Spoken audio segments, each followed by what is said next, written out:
साथी हो रहे हैं, ग्रेट जमार के बोर्ड लगे हैं, द ग्रेट जाटव के बोर्ड लगा रहे हैं, द ग्रेट खटीक के बोर्ड लगा रहे हैं, द ग्रेट वाल्मीकि के बोर्ड लगा रहे हैं। अरे हम सब भारत बना रहे हैं परम पूज्य बाबा साहब के सपनों का। इसी भारत की कल्पना परम पूज्य बाबा से की थी। मैं अपने हाथों को उठाइए एक बार, अब आप खुद अन कीजिए कि आपके हाथों में जो लाल काले पीले धागे बने हुए हैं, क्या आप कहते हैं कि आप बाबा साहब के अनुयायी हैं? बता, जब ये आपकी लंबी उम्र के लिए करवा चौथ का व्रत करती हैं, तो इनकी लंबी उम्र के लिए आप कौन सा व्रत करते हो? इसका मतलब क्या समझे? ये जल्दी से निकले और आप दूसरी ले करने के लिए कम से कम इस गांव से 10 वकील तैयार करना, 10 डॉक्टर तैयार करना, 10 जज तैयार करना, 10 IPS ऑफिसर तैयार करना, तब हम कह सकते हैं कि हाँ हमने बाबा साहब की मूर्ति लगाई। वरना आप कितनी ही मूर्तियां लगाते रहो, कितने ही जय जयकार करते रहो, कोई फायदा नहीं। ये काम करता है, लेकिन साथियों इससे बढ़कर वो क्या करता है? वो अपने महान पुरुषों को पढ़ता है, उनकी विचारधारा को जन जन तक पहुंचाने का काम करता है। वो छोटे बड़े कैडर के माध्यम से अपने समाज की बहनों को भाइयों को जगाने का काम करता है। और वो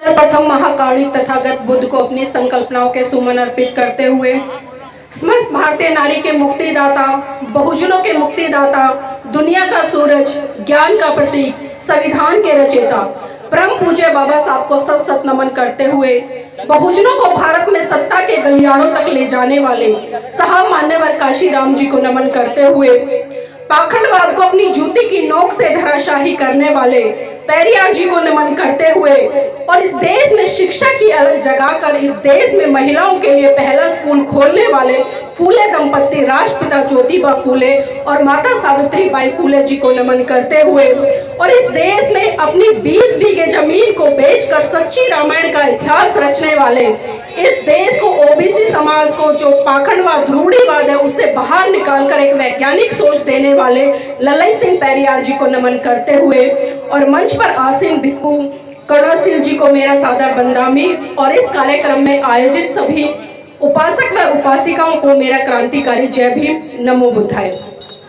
सर्वप्रथम तो मैं भीमगढ़ी जो गांव है यहाँ के तमाम लोगों को साधुवाद देना चाहती हूँ, मंगल कामनाएं करना चाहती हूँ कि आज उन्होंने एक ऐसा ऐतिहासिक काम किया है कि जिस महान पुरुष का हम नाम लेते हैं, जिस महान पुरुष की हम जय जयकार करते हैं, जिस महान पुरुष के संघर्ष को कहीं ना कहीं मनोसात करके उसके मार्ग पर हम चलने का प्रयास करते हैं, आज उसी महामानव की इस गांव में प्रतिमा का अनावरण किया गया है, जो कि बहुत खुशी की बात है।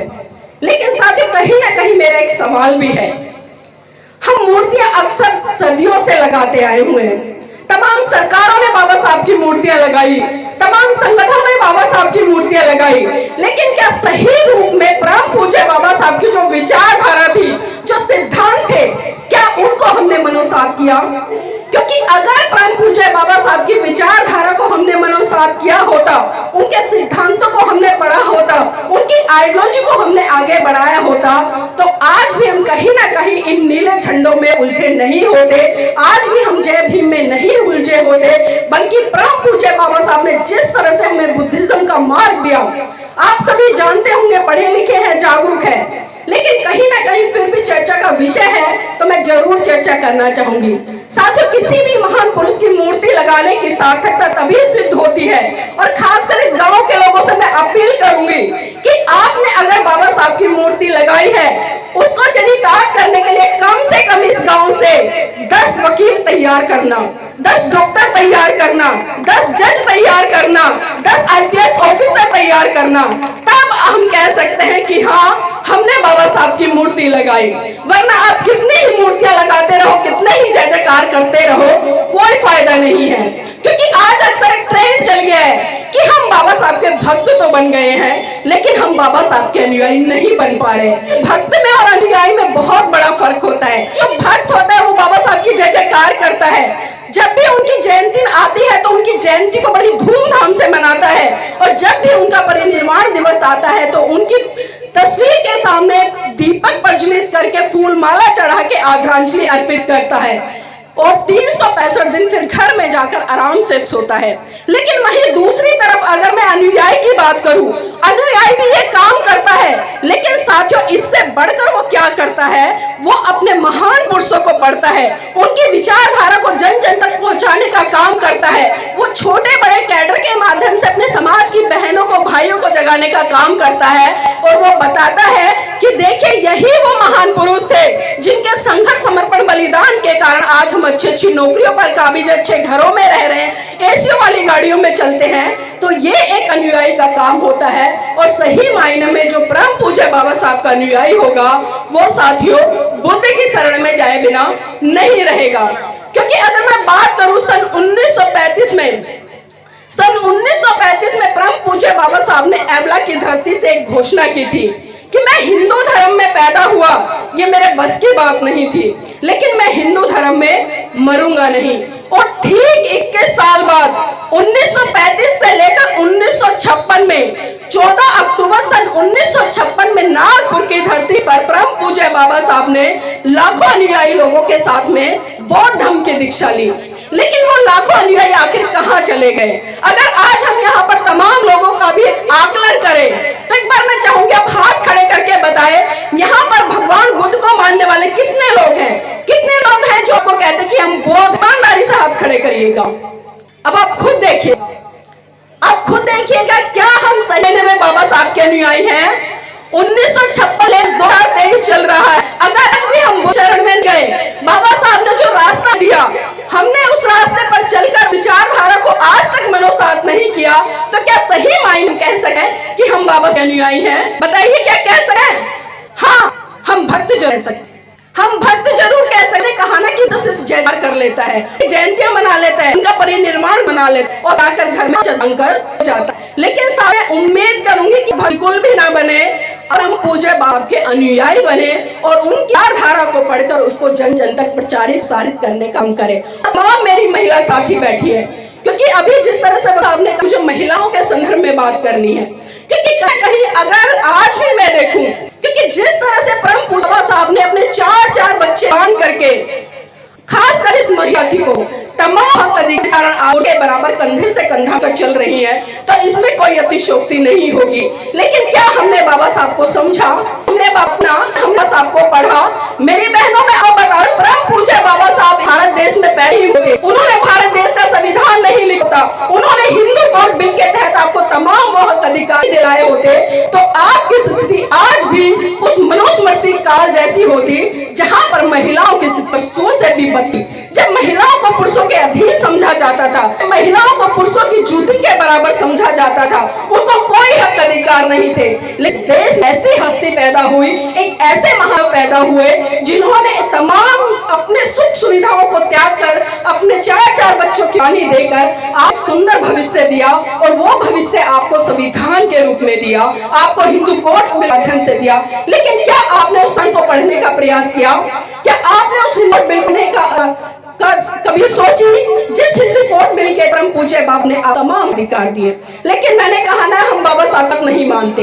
हम बाबा साहब को तो मानते, हम बाबा साहब की बात नहीं मानते। क्योंकि आज भी सुबह से जब हम आ रहे हैं, बहुत सारे लोग ये चर्चा कर रहे थे।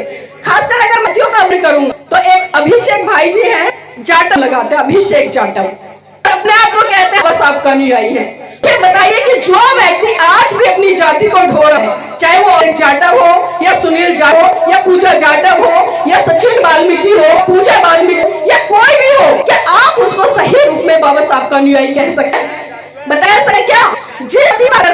बाबा साहब की विडंबना है, आज भी उन्हीं करने वाले उसी जाति हो रहे हैं। ग्रेट चमार के बोर्ड लगे हैं, द ग्रेट जाटव के बोर्ड लगा रहे हैं, द ग्रेट खटीक के बोर्ड लगा रहे हैं, द ग्रेट वाल्मीकि के बोर्ड लगा रहे हैं। अरे हम सब भारत बना रहे हैं परम पूज्य बाबा साहब के सपनों का। इसी भारत की कल्पना परम पूज्य बाबा से की थी, मेरी दृष्टि से बिल्कुल भी नहीं की। अगर सही रूप में आप अपने आप को बाबा साहब का अनुयायी कहते हो और आप लोगों ने साहब कीर्ति का अनावरण यहाँ पे किया है, तो सबसे पहले पीछे से जो आप जो जाति का टाइटल हो ना, टाइटल को हटा देना। इस टाइटल को हटाना, सबसे पहले इंसान बन जाओ, क्योंकि आज देख रहे हैं कि आज हमारे ऊपर सार्वजनिक और प्रशासनिक रूप से जो लोग इस तरह हैं, वो चाहे लगा जाते हो, लगर हम तुम्हें बढ़कर दूसरे के साथ भाव करते हैं, अनुवादी मनी चिल्लाते हैं उन लोगों को, लेकिन उससे बड़े मनी आप लोग हैं, हम लोग हैं। तो मेरे भाइयों बहनों, मेरी माँ, आपको समझना पड़ेगा कि आखिर हम किस दिशा में जा रहे हैं, क्योंकि इस तरह के कार्यक्रम बहुत कम आयोजित होते हैं। जब आपके बीच में तमाम ऐसे लोग आते हैं जो कहीं ना कहीं आपको मिशन मूवमेंट की बात के उस विचारधारा से जोड़ने का काम करते हैं, जो सही में आपकी विचारधारा है, जो मनुष्य से मिला काम करती है, जो एक दूसरे के साथ में करुणा मैत्री चारे के साथ में बढ़ने की बात करती है, जो प्रेम की बात करती है, जो सदाचार की करती है, जो भाई के साथ में किसी तरह का भावना इस तरह की बात करती है। लेकिन आज हम उस विचारधारा को ना अपनाकर बल्कि एक ऐसी संस्कृति को बढ़ावा दे रहे हैं जो लगातार हमारे ऊपर अत्याचार कर रही है। और यहाँ पर महिलाएं, क्योंकि देखिए बाबा ने जिस तरह से कांड पाठ रूढ़िवादी परंपरा और खासकर इन 30 त्योहारों से इस शक्ति को निकालने का काम किया, लेकिन कहीं ना कहीं आज भी ये मेरी नारी शक्ति उसी कर्म कांड, उसी पूजा पाठ में उलझी है, और उसका ज्यादा उदाहरण मुझे यहाँ पर दिखाई भी दे रहा है। आप एक बार पुरुषों की तरफ देखिए, आप खुद देखिए एक बार पुरुषों की तरफ, कितने पुरुष ऐसे दिखाए जिनके सर पर कपड़ा है, घूंघट बैठे हैं, कुछ दिख रहा है आप घूंघट करके बैठा है, लेकिन आप अपनी तरफ है, बहुत सारी ऐसी हैं जो घूंघट कर रखी हैं। अब किसका प्रतीक है, कोई बताएगा मुझे, घूंघट किसका प्रतीक है, किसका प्रतीक है घूंघट? बहुत सारी महिलाएं भी ये कि मैंने सुनी है कि घूंघट इज्जत का प्रतीक है। कहने से कि घूंघट किसका प्रतीक है? इज्जत का प्रतीक है। मैं अगर घूंघट इज्जत का प्रतीक है, क्योंकि बहुत सारी बातें चलती भी हैं, इसमें समाज में उतार चढ़ाव भी होता है, बहुत सारे लोगों को भी देखते हैं, और खासकर मैंने पुरुषों को देखा है कहते हुए और सुनते हुए, वो कहते हैं कि बेटी है, शादी हो गई है, ससुराल चली गई है, बहुत सारे रिश्ते बदले हैं, इसलिए वहां पर जेठ है, ससुर है, इसलिए घट तो करना पड़ेगा क्योंकि वो भी बहू है। आप इस बात से कितना जानते कि ये बात सही है? क्या आपको लगता है कि एक बेटी ससुराल चली जाए और वहां पर उसके जो रिश्ते हैं वो बदल जाए और इन रिश्तों के तहत उनको घूंघट करना पड़े? क्या ये बात सही है? सही है, बताइए मुझे, क्या ये बात सही है? मैं आपसे पूछूं, आपके मतलब की बात कर रही हूँ, वो तो घूंघट नहीं करके बैठे, उनके मतलब की बात नहीं है, बात आपके मतलब की हो रही है। बताइए मुझे, आंसू भाई मैं भी एक बहू है इसलिए घूंघट करना जरूरी है। तो मैं आपको बता दूं, अगर ये घूंघट इज्जत का प्रतीक है और खासकर मेरे पुरुष साथी इसको इज्जत से जोड़ते हैं, अगर आपको घूंघट उघड़वाते ना तो कल से इनको भी घूंघट कराने लग जाए, इज्जत डबल हो जाएगी।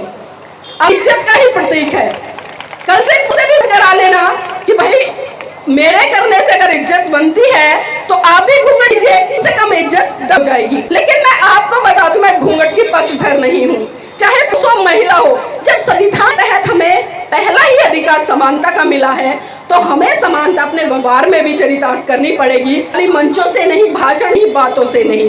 और यहाँ पर मैं तमाम साथियों से भी कहना चाहूंगी कि इस घूंघट को कभी इज्जत से जोड़कर मत देखिएगा, कि घूंघट भी इज्जत का नहीं।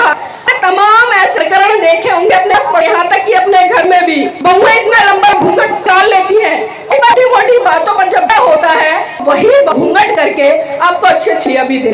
तो क्या बताइए, घूंघट इज्जत का प्रतीक हुआ? बताइए मुझे, क्या इज्जत का प्रतीक हुआ? नहीं हुआ ना, तो फिर ये घूंघट किस लिए? ये पर आज भी बहुत ज्यादा बहस होती है। आज हम 21वीं सदी में जी, हमारे पास वैधानिक रूप से तमाम हक अधिकार हैं, लेकिन आज भी कहीं ना कहीं पर हम चर्चा कर रहे हैं। तो आप समझ सकते हैं कि आज समाज में जो घूंघट प्रथा है, मैं कुप्रथा कहूंगी उसको, आज ये कितनी बुरी तरह से विद्वान है। क्योंकि साथियों, चीज का यहाँ पर थोड़ा सा आकलन करना भी, और आप खुद भी सोचिएगा, जब समाज में एक लड़की और एक लड़के की शादी होती है तो कितना बर्तन आता है, आप आकलन कीजिएगा। जब आप एक लड़की का रिश्ता लेकर जाते हैं, अपने बेटे के पुत्र वधू तलाश करें, तो सबसे पहले लड़की को देखने कौन जाता है? कौन जाता है? शायद उसका ससुर जाता है, जेठ जाता है, या घर में तमाम जो भी बड़े लोग हैं वो जाते हैं ना। और अच्छे तरीके से लड़की को खड़ा करके, चला के, सर पे से कपड़ा हटा के अच्छे से देखते हैं कि कहीं गंजी तो नहीं है, लंगड़ी तो नहीं है, कानी भैड़ी तो नहीं है, देखते हैं ना। और फिर उसके बाद जो दूसरी रस्म आप करते हैं, जब उसको पक्का करने के लिए जाते हैं, रोका करने के लिए जाते हैं, तब भी साथ में ससुर भी जेठ भी जाता है, और तब वो रिश्ते जो होते हैं कि वो लड़की घूंघट करती, वो भी वहां पर जाते, फिर वहां लोगों के बीच में बैठाकर उस लड़की को जो भी देते हैं वो देते हैं, और तब भी उसकी सूरत वो देखते हैं। और तीसरी बार देखिए 250 लोगों को बारात लेकर जाते हैं ना, और लंगाड़े घोड़ी पर चढ़कर जाते हैं, और फिर एक मंच लगा होता है, फिर वो वहां पर आपकी पुत्र वधू और आपका पुत्र बैठा होता है, वहां पर वो जो आपकी पुत्र वधू है बिना घूंघट के बैठी होती है, तब भी आप उसका चेहरा देख लेते हैं, तमाम समाज के लोग उसका चेहरा देख लेते हैं, तमाम चेहरा देख लेते हैं, और फिर अति हो जाती है जब आप उसको घर ले, यानी कि ससुराल में वो लड़की आती है, फिर अगले दिन हम एक रिसेप्शन पार्टी जन करते हैं, फिर एक बड़ा सा मंच लगाते हैं, फिर उसको सजा धजा कर बैठा देते हैं, फिर वही हो जिस तरह से में लोगों ने देखा, उसी से आपके घर पर भी आम रिश्तेदार, आपके और भी अन्य लोग जब उस लड़की को देख जाते हैं, तो मेरे सब सबसे है कि आप घूंघट कराने में ऐसी कोई इज्जत रह गई कि आप उसको घूंघट करा देते हैं? बताइए मुझे, क्या घूंघाना चाहिए? मेरी बहनों आप बताइए, घूंघट करना है उसके बाद में हाँ करें? आज कितनी महिलाएं घूंघट नहीं करेंगी? ईमानदारी से देखिए, पुरुष साथी हाथ करें आज के बाद अपने घर की कितनी महिलाओं से, जो आपकी पुत्र वधू है या आपके घर में जो भी बहू में, उनसे घूंघट नहीं कराएंगे? कितने पुरुष ऐसे हैं? चलिए तालियां बजा दीजिए एक बार, और देख भी लीजिए कि किस किस के घर जो पुरुष साथी हाथ उठवाए हैं कि आज के बाद वो घूंघट नहीं करवाएंगे, आप महिला के बाद घूंघट नहीं करेंगी। अगर आप बाबा साहब के लिए हो और संकल्प लेकर रहे हो और आज के बाद अपने घर की जो बहू है उनसे घूंघट नहीं कराएंगे, उनको बेटी का दर्जा देंगे, तो वास्तव में मैं मानूंगी कि यहाँ पर आना मेरा सार्थक हो गया। अब अगली कड़ी में आती हूँ, एक बार सारी महिला कर लीजिए हाथ ईमान से, सारी महिलाएं तो साथी देखे, मैं एक बार हाथ नीचे कर लीजिएगा। अब एक बार सारे हाथ खड़ा कर लें, दोनों हाथ, महिलाएं देखे उधर। आप समझ रहे हैं मैंने हाथ खड़े करवाए? किसी को समझ आया? आपने क्या देखा जब इन महिलाओं हाथ खड़ा किया? क्या देखा पुरुष साथियों ने? कुछ देखा आपने? आपने क्या देखा उनके हाथों में? मुझे समझ नहीं आया। जब मैंने महिलाओं के हाथ ऊपर खड़े कराए तो सभी महिलाओं के हाथ में 8, 9, 10, 20 दर्जन, 2 दर्जन चूड़ियां, वही हाथियों ने ऊपर किए, उन हाथ में आपको एक भी चूड़ी दिखाई नहीं दिखाई दी? तो ये किस लिए? आपने पूछा या कभी सवाल किया कि हम महिलाओं ने क्या पहन रखी है और पुरुषों ने एक भी चूड़ी नहीं? क्या मतलब समझे?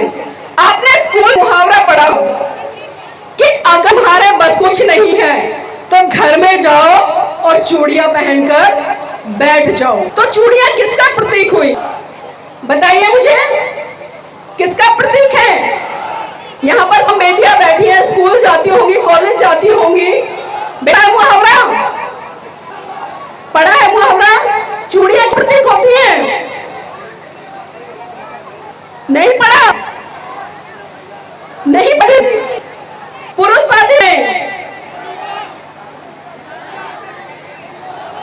गुलामी, चूड़ियां कमजोरी की होती है। किसका प्रतीक होती है? कमजोरी का। क्योंकि जब कभी आपके आस पड़ोस में परिवार होता है और आपके पाथी जब झगड़ा चुपचाप से घर गए हैं, तो सबसे पहले महिला ही ताना मारती है कि जाओ घर में जाओ, चूड़ियां पहन बैठ जाओ, तुम्हारे बस की नहीं है। तो मुझे बताइए कि आप कमजोर हैं? आप कमजोर हो, बुज़दिल हो, आप कायर हो क्या? फिर ये चूड़ियां किस लिए? ये चूड़ियां किस लिए? बहुत सारे लोग बोलते हैं कि की निशानी है। आपको बता दूं, मेरी शादी को 18 साल हो गए हैं। 18 साल, आज तक मैंने कभी चूड़ी नहीं पहनी, सिंदूर नहीं लगाया, कभी पैरों में बिछुए नहीं पहने, कभी पैरों में पायल नहीं बांधी, कभी गले में सूत्र नहीं पहना। क्यों भाई? मैं भी तो यही की हूँ, मैं भी आप जैसे परिवारों की हूँ, मैं भी तो किसी की बहू हूँ, मेरे भी तो सास ससुर हैं, ये भी आपकी तरह चूड़ियां सब पहनना चाहिए था। क्या मैंने पहना? नहीं, क्यों नहीं पहना? क्योंकि मैं एक पढ़ी शख्स बाबा साहब को मानने वाली करके बाबा के शिक्षा के अलग किरण से लोगों के सामने एक उदाहरण प्रस्तुत किया कि जब पुरुष रह सकते हैं तो मैं भी रह सकती। पुरुष महिलाओं में आखिर कहाँ पाया जाता है? सिर्फ मानसिक अंतर है, सोचने का है, लेकिन हम कभी इस दिशा में बढ़े नहीं हैं। आप कई बार मैं बातें करती हूँ क्योंकि कभी भी पुरुष आपको नहीं चाहते, मैं सर देखा है, कभी भी उस महिलाओं को दबाना नहीं चाहते हैं। खुद अपने आप कहीं ना कहीं अपनी घर में सास है या ननद है या खुद अपने आप प्रताड़ित होने का काम करती हैं। कभी वो सो नहीं है क्योंकि हम लकीर के फकीर बन गए हैं कि हमारे बड़े बुजुर्ग बूढ़े कर रहे थे इसलिए हम कर रहे हैं, पीछे से चली आ रही है कोई परंपरा इस कर रहे हैं। अरे कभी सोचो, कभी सवाल करो, क्योंकि हमारे तमाम महान पुरुषों की यहाँ पर तस्वीरें रही हैं, सबने सवाल खड़े किए और उन्हीं सवाल खड़े करने का कारण है कि आज हम उनके जीवन संघर्ष पर चर्चा कर रहे हैं, उनकी विशाल मूर्तियां लगा रहे हैं। अगर वो कभी सवाल नहीं खड़े कर, वो कभी लिए एक अच्छी विचारधारा नहीं देके जा, वो आपके लिए एक अच्छा माहौल नहीं देके जाते, तो शायद आज हम उनके जीवन संघर्ष पर चर्चा नहीं करते। साथियों, बहुत सारे प्राइज फॉलो हुए, बहुत सारे तीज मनाए जाते हैं। मैं यहाँ पूछना चाहती हूँ क्योंकि महिलाओं के संदर्भ में बात हो रही है कि महिलाएं ऐसी हैं जो करवा चौथ का व्रत करती हैं। ईमानदारी से हाथ खड़े कर लीजिएगा। 1 2 3 4 5 धीरे धीरे खड़े हो रहे हैं, बस इतनी ही। आपके पुरुषों से पूछ लो, वो सच बता देंगे। कितनी महिलाएं आपके घर में जो करवा चौथ करती हैं? हाथ खड़े कर लें पुरुष साथी। चलिए ताली बजा दीजिए एक के लिए। अब आपसे पूछना चाहती हूँ कि करवा चौथ का व्रत आप किस लिए करती हैं? किस लिए करती हैं? इसलिए जोर से बोलिए, आवाज आनी चाहिए यहां तक। किस लिए करती हैं? कोई नहीं बता रहा। पुरुष भाइयों, आप करवा चौथ का व्रत बता दीजिए। किस लिए? पति की लंबी उम्र के लिए। देखने को पता है और आपको नहीं पता। अब आप एक बताइए, जब ये आपकी लंबी उम्र के लिए करवा चौथ का व्रत करती हैं, तो इनकी लंबी उम्र के लिए आप कौन सा व्रत करते हो? इसका मतलब क्या समझे? ये जल्दी से निकले और आप दूसरी ले।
भाई इस्लाम तो यही हुआ ना, मतलब आपको अपनी पत्नियां नहीं चाहिए, आप इंतजार में आइए जल्दी से निकले और दूसरी सुंदर सी जवान सी पत्नी ले आए।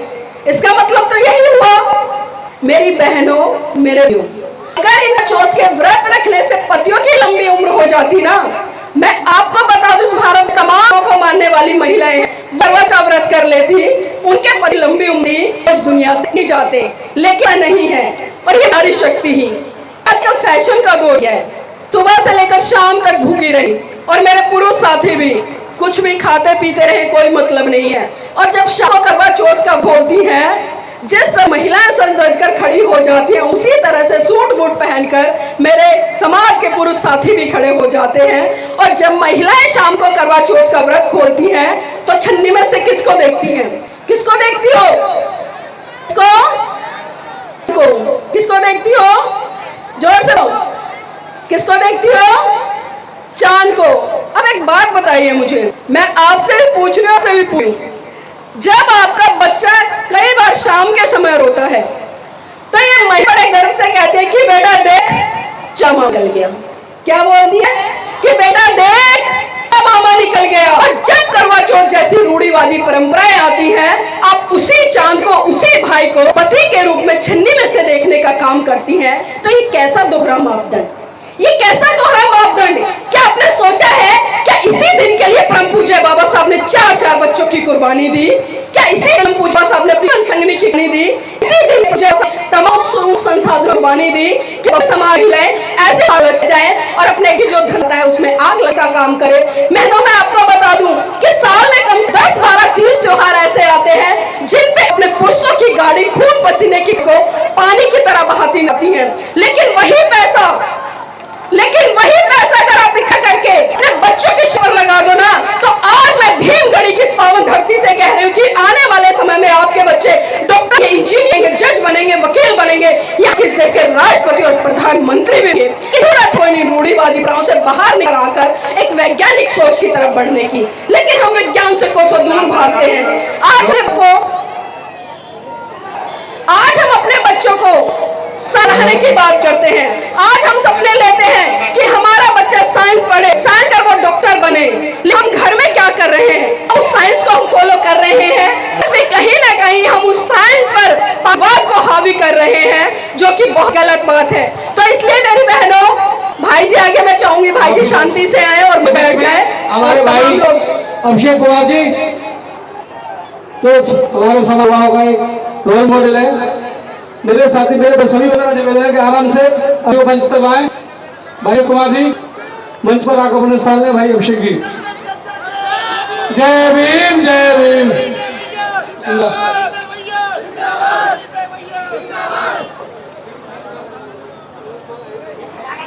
देखिए, अभी जिस तरह से समय युवा आए हैं, जिस तरह मुझे जोश दिखाई दिया, जिस तरह नारे लगे हैं, बाबा साहब की जय जयकार कर रहे हैं, लेकिन मेरे भाइयों एक नाराजगी है आपसे। अपने हाथों को उठाइए एक बार। अब आप खुद मन कीजिए कि आपके हाथों में जो लाल काले पीले धागे बने हुए हैं, क्या आप कहते हैं कि आप बाबा साहब के अनुयायी हैं? बताइए मुझे, क्या आप कह सकते हैं कि आप बाबा साहब के अनुयायी हैं? बाबा साहब ने जिस संस्कृति, जिस धारा से आपको दूर किया, आज उसी विचारधारा को और बाबा की जय जयकार कर रहे हैं। मेरा यो अगसिद्धि को सही जगते सही नहीं तरीके से पढ़ सके, तो उसकी खाली जय जयकार करना बर्बाद कीजिएगा। इसलिए मैं चाहूंगी, आप युवा है, इस देश का भविष्य, तो अपने महान पुरुष पढ़िए कि उन्होंने आपके लिए क्या दिशा निर्देश दिए, उन्होंने आपके लिए क्या लिखा है कि आगे जाए, देश के इस राष्ट्र के निर्माण में अपनी एक सक्रिय भूमिका निभाए और खास से बहुजन को पर पहुंचाने के योग दे। मेरी यहाँ पर जिस तरह से बात चल रही है आपकी, तो यहाँ मैं बाबा साहब जीवन से जुड़ी कुछ घटनाओं पर जरूर चाहूंगी। क्या करना ये जरूर हो जाता है, क्योंकि आज बाबा साहब की मुख्य नाम यहाँ पर किया है, तमाम यहाँ इकट्ठे हुए हैं। क्यों बात हो परम पूज्य बाबा साहब हाई में प्रैक्टिस करें। अगर उनके पास आपका बेटा रतन बहुत बुरी तरह से बीमार है, अपने जीवन अंतिम ले रहा, बात सुनकर पूज्य बाबा तुरंत दौड़े और जैसे ही बाबा साहब ने राज रतन को गोद में उठाया, राज ने बाबा साहब की गोद में ही दम तोड़। ये मंजर दे माता रमाबाई बिलक बिलक कर रोने लगी और सहकोलन पकड़कर कहने कि साहेब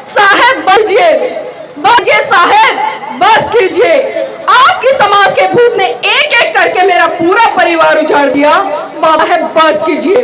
तो बाबा साहब कहते हैं, रमा रमा चुप हो जा, रमा चुप हो जा, तू तो रो भी सकती है लेकिन मेरी तो आंखों के आंसू ही सूख चुके हैं, क्योंकि दिन मैं अपने समाज के हजारों बच्चों को मरते हुए देखता हूँ। रमा चुप हो जा, रमा हो जा। तो रमाबाई फिर है कि साहेब साहेब मैं आज फिर चुप हो जाऊंगी, साहेब मैं आज फिर चुप हो जाऊंगी, लेकिन आप मुझे एक बात बता दीजिए कि जब आप अपने बेटे राज रतन को गोद में खिलाया करते थे तो बड़े हर्षोल्लास के साथ कहा करते थे कि रमा रमा मेरा बेटा राज रतन बड़ा होकर एक दिन इस देश पर राज करेगा।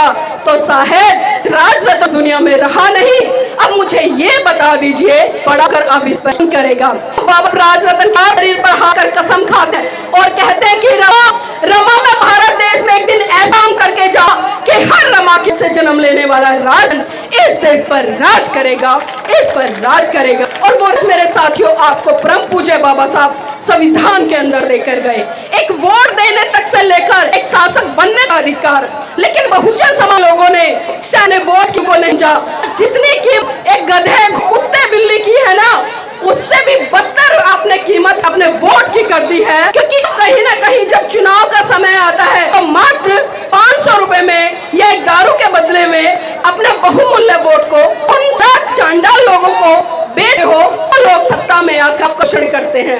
साहब मान्यवर काशीराम जी ने आपको साफ साफ से दिया, अरे इस तरह से आप अपने घर बहन बेटी की सुरक्षा चाहते हैं, जिस तरह से आते कि हमारे घर की बहन बेटी इज्जत सुरक्षित रहे उसको बहुत अच्छे तरीके से समझते हैं। इसी तरह से मेरे बहुजन समाज के लोगों आपको अपने वोट सुरक्षित ना है, जिस तरह से आप अपने बेटी के वोट को सुरक्षित किया आपने, उसी तरह आपको 70 रुपये को भी सुरक्षित रखना है और समय आने पर अपने जो वोट है सही इस्तेमाल करना है। तो साथियों इस दिशा में काम पड़ेगा। और बाबा साहब के जीवन जुड़ी हुई मैं एक घटना का जिक्र जरूर करना चाहूँ यहाँ पर, क्योंकि मैं चाहती हूँ कहीं ना कहीं उनके जीवन संघर्ष को आप जीने किया। आप सोचे हम पूजा बाबा साहब क्या किया कितने तक और वो किस हद जा सकते थे, ये एहसास मैं आपके लिए कर रही हूँ। चाहती हूँ कि आप जिए, चाहे पल भर जिए चाहे क्षण भर जिए। भाइयों मैं चाहूंगी आप शांति रखें, कृपया फोटो बाद में खिंचवा लीजिएगा।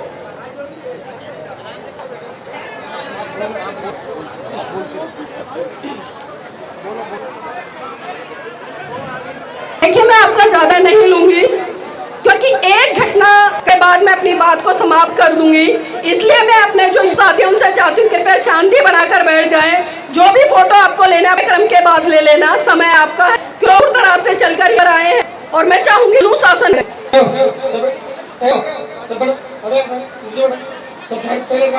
सभी बैठ जाए, सभी लड़के बैठ जाओ सब। आपके पीछे भी उससे बड़े लोग बैठे हैं, बुजुर्ग कुर्सी पे बैठे हैं, उनको भी कार्यक्रम देखने दो। यहाँ बहुत लोग वक्ता लोग आए अपनी बात रखने आए, हमको इनकी बात शांति से सुननी है, अपनी बात कुछ बोलनी, शांति व्यवस्था बनाए रखें। सभी लड़के बैठ जाओ।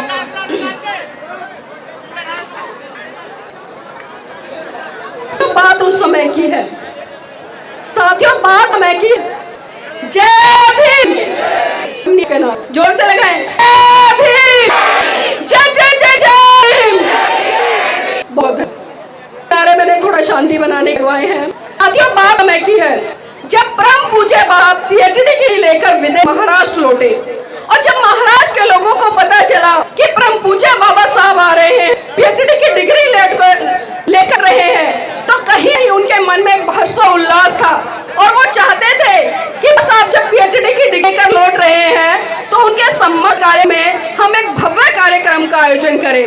तो जब ये बात मामाबाई को पता चली और उन्हें पता चला कि अरे मेरे बाबा आ रहे हैं और उनका बहुत बड़ा भव्य सम्मान सत्कार कार्यक्रम होगा, तो क्यों ना मैं कार्यक्रम का हिस्सा बनूं, प्रत्यक्ष रूप से उस कार्यक्रम माता रमाबाई की जो जिज्ञासा थी इतनी प्रबल हो गई और जब वो की तैयारी करने लगी तो मेरी बहनों आपको जानकर आश्चर्य होगा कि माता रमाबाई के पास एक भी ऐसी साड़ी थी कि जिस पहनकर बाबा साहब के सम्मान सत्कार कार्यक्रम में जा सके।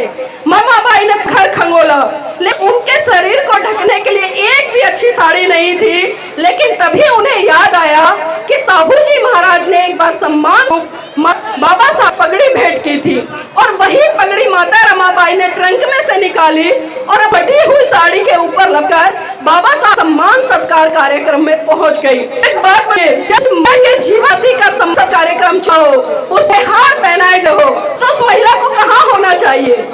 कहाँ होना चाहिए उस महिला को? बताइए, कहाँ होना है उस महिला को? शायद मंच पर होना चाहिए। जब किसी महिला के जीवन साथी का मान सत्कार कार्यक्रम हो रहा हो, तो मेरी दृष्टि से उस महिला को मंच पर होना चाहिए। लेकिन आपको जानकर आश्चर्य होगा कि रमाबाई मंच पर नहीं थी।